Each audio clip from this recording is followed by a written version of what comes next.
More Zimbabwe kusangana kwatiri kuita zvekare nasuno uyu musi wechitatu 17 December 2025 pano paMbire TV patinokupai nhau mururimi rweshona.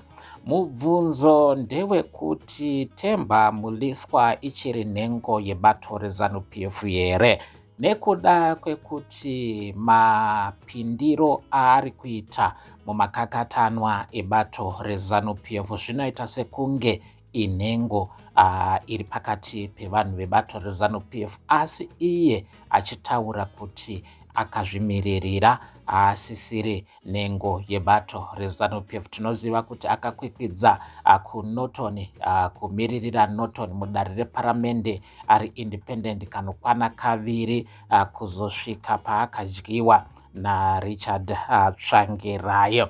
Panapa nyaya iripo mhuri yeZimbabwe inyaya yatungwarara apo Temba Muliswa anyora murabaraba wetsamba padandemutande reX apo ari kupomedzera vamwe vakuru nyaya yekuti vari kushandisa mari kana kuti vari kubhadharwa mari kukonzeresa nyonga yava mubato reZANU-PF kunyanya kudunhu reManicaland uko kuri kutaurwa nyaya yekuti kwakashanda mari kuti Paul Tempta Tungwarara ange achiincorporatwa achirikomendwa kuti inge iri nhengo yeCentral Committee inomiririra dunhu reManicaland. Pakanyorwa tsamba navamachacha vanova vanotungamirira chikamu checommissariat department yebato reZANU-PF apo vakanalifaya nyaya yakanga yaitwa nedunhu reManicaland yekurikomenda kuti Paul Tungwarara ange ari nhengo yeCentral Committee. Bato reZANU-PF kuburikidza necommissariat rakati nzira yakaitwa nayo sarudzo kana kuti process yakaita kuti Tungwarara anominetwe yakanga yaitwa nenzira dzechikiribidi kusanganisira kushandiswa kwemari pamwe chete nekuti nhengo yakanga yasarudzwa yakanga isiri kubva mudistrict rine nhengo yakakwidziridzwa Mai Dorothy Mabika kuva mumiririri wemadzimai kuManicaland muPolitburo.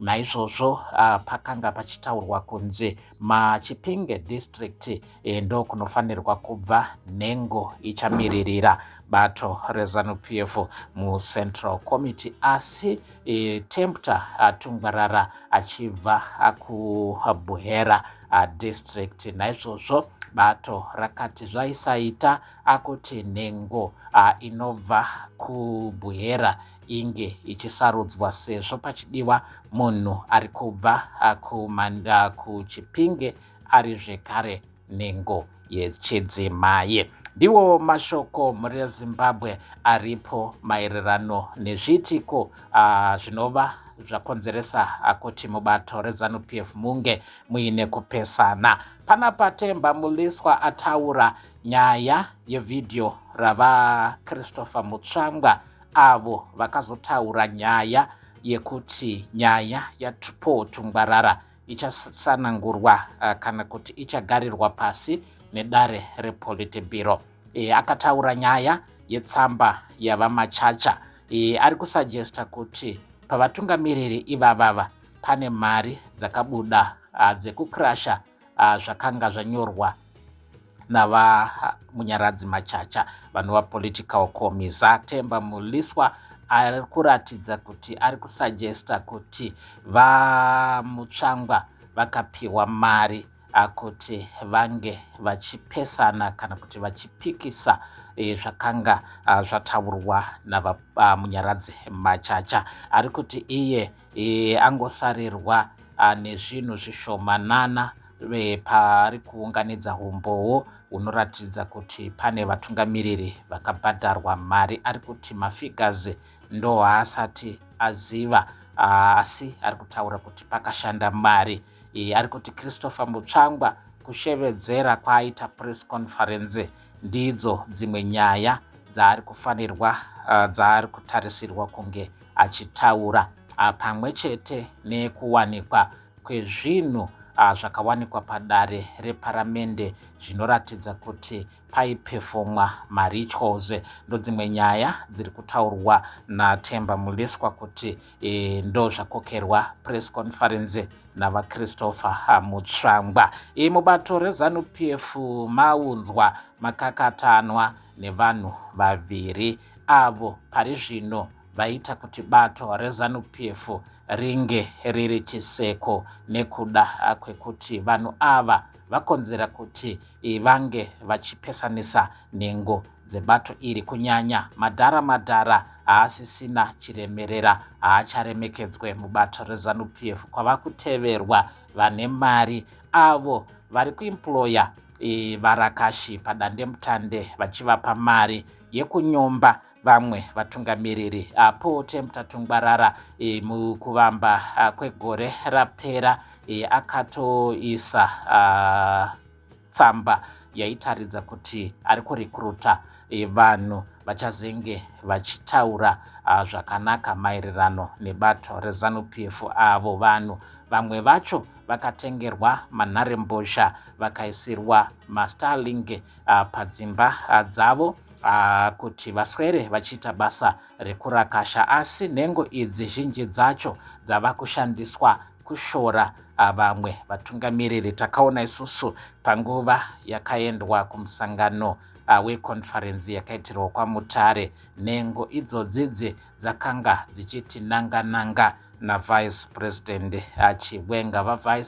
Vice president Chiwenga vakashoropodzwa nenyaya yekuti vakanga vataura nyaya yekuti zvigananda zvesungwe ndo nyaya yakakonzera kuti vange vachishorwa zvikuru nana Mukungunugwa, vanaKudzai Mutisi nevamwe vari kubhadharwa padandemutande. Izvo zvaita kuti bato reZANU-PF pari zvino ringe riine kupatuka, riine kupesana kukuru. Tinotenda muri yeZimbabwe nenguva yenyu yamatora kuva nesu nasunoyo pano pachano yenyu yatinokupai navo mururimi rweshona. Temba Muliswa adzoka zvekare nenyaya yaPaul Tungwarara ari kutaura kuti pari kushanda mari kukonzera division mubato reZANU-PF, asi vamwe vane muono wekuti Temba ari kutaura saani, ari kumiririra bato reZANU-PF, ndi spokesperson webato reZANU-PF here, sezvo panguva ino ari kuonekwa achivavarira chose akutaura kana kuti kupindira munyaya dzemakakatanwa ebato reZANU-PF. Mhuri yeZimbabwe tinotenda nenguva yenyu yamatora kuva nesu. Kune vashanyake kutanga musakanganwa kutsigira kuburikidza nekusubscribe kuitira kuti poga poga patinoene navo munovavo vekutanga kuziva zviri kuitika munyika. Musakanganwa kutipa muonero wenyu maererano nenyaya yataunza mudariro muchishandisa comment section.